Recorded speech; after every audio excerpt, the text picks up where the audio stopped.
Bismillahirrahmanirrahim. Assalamualaikum warahmatullahi wabarakatuh. Alhamdulillah wassalatu wassalamu ala Rasulillah.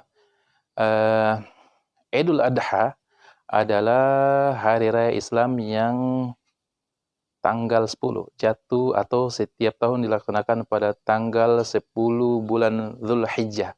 Dan bulan Zulhijjah adalah bulan 12 dalam tahun Islam atau tahun Hijriah. Jadi setiap tahun selamanya Idul Adha itu pada tanggal 10 Zulhijjah. Berkaitan dengan Zulhijjah, ini berkaitan dengan kurban atau penyembelihan. Sehingga ada dalam hadis bagi orang yang ingin menyembeli kurban, maka ada aturannya. Mulai masuk pada bulan Zulhijjah, ketika masuk di tanggal 1 bulan Zulhijjah, maka ada aturan yang tidak boleh dilanggar oleh orang yang ingin berkurban. Pertama, yang tidak boleh dilakukan oleh orang yang akan berkurban, hewan kurban, pertama tidak boleh memotong kuku dan tidak boleh juga memotong rambut atau mencabut rambut. Sebagaimana hadis Rasulullah SAW, hijjah wa arada ahadukum ayyudahi an sya'rihi wa adfarihi. Hadis riwayat Imam Bukhari. Jika kalian telah melihat hilal Zulhijjah, kemudian kalian ingin menyembeli, maka hendaknya dia menahan, tidak memotong rambutnya dan tidak memotong kukunya. Hadis riwayat Imam Bukhari. Dalam hadis lain riwayat Imam Muslim, fala ya'khudanna min sya'rihi wala min adfarihi syai'an hatta yudahi. Maka tidak boleh bagi orang yang telah masuk bulan Zulhijjah dan ingin menyembeli, jangan memotong rambutnya, tidak boleh mencukur rambutnya, dan tidak boleh memotong kukunya sampai dia menyembeli, kecuali dia sudah menyembeli. Jadi 10 hari pertama bulan Zulhijjah bagi orang yang ingin menyembeli enggak boleh potong kuku. Kemudian yang kedua, bagaimana jika, ini pertanyaan yang sering datang di masyarakat, bagaimana jika orang yang tanpa sengaja kemudian dia menggaruk kepalanya atau tangannya, atau mungkin jenggotnya dia garuk, kemudian tiba-tiba ada jatuh rambutnya.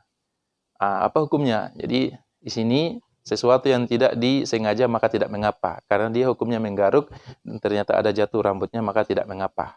Tidak berdosa. Kemudian yang ketiga, bagaimana jika orang yang ingin menyembeli tapi dia lupa sehingga dia potong kuku. Selesai dia potong kuku baru dia ingat. Nah, yang ketiga ini juga terkadang di masyarakat, dia udah pengen menyembeli dan dia tahu bahwa dia harus tidak boleh memotong kuku, tidak boleh menggunting rambut, cukur rambut. Tapi tiba-tiba sebelum Idul Adha, mungkin berapa hari dia potong kuku. Selesai potong kuku baru dia ingat. Ternyata dia menyembeli dan tidak boleh memotong kuku. Maka ini hukumnya tidak mengapa. Karena lupa itu tidak kena hukum. Sebagaimana dalam hadis Rasulullah SAW, Yarfa'ullah innallaha yarfa'u an ummati al-khata' wa nisyan wa mastukrihu alaihi. Allah mengampuni dari umatku orang yang salah dan lupa dan apa yang dia dipaksa. Yang keempat, bagaimana jika dia tidak berniat menyembeli? Tiba-tiba pada hari keempat atau kelima Zulhijjah dia ingin menyembeli dan dia bergabung di kelompok untuk menyembelih hewan kurban. Nah, bagi orang seperti ini maka dia cukup menahan sejak dia punya niat menyembeli sampai di hari raya. Cukup dia menahan, tidak memotong rambut dan tidak memotong kuku. Yang kelima, jika dia sengaja memotong kuku dan memotong rambut, memangkas rambut atau mencabut rambut, kemudian dia sadar bahwa dia masuk pada larangan karena dia ingin menyembeli, maka pada kondisi ini dia termasuk melakukan pelanggaran dan dia banyak-banyak istighfar dan bertobat kepada Allah Subhanahu wa taala dan tidak ada kafarat baginya, tidak ada denda baginya atas perbuatan itu, tapi dia banyak-banyak beristighfar dan bertobat kepada Allah Subhanahu wa taala. Itu yang kelima. Kemudian yang keenam yang banyak datang dari masyarakat. Yang keenam, bagaimana jika seorang suami yang ingin berkurban, apakah istri juga tidak boleh memotong rambut dan tidak boleh memotong kuku atau anak juga seperti itu? Ini tidak. Jadi larangan itu hanya berlaku bagi orang yang ikut dalam atau sahibul kurban. Adapun istrinya atau anaknya itu tidak mengapa.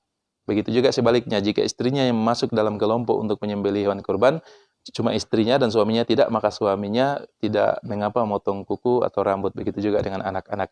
Jadi larangan itu hanya berlaku kepada sahibu al-kurban.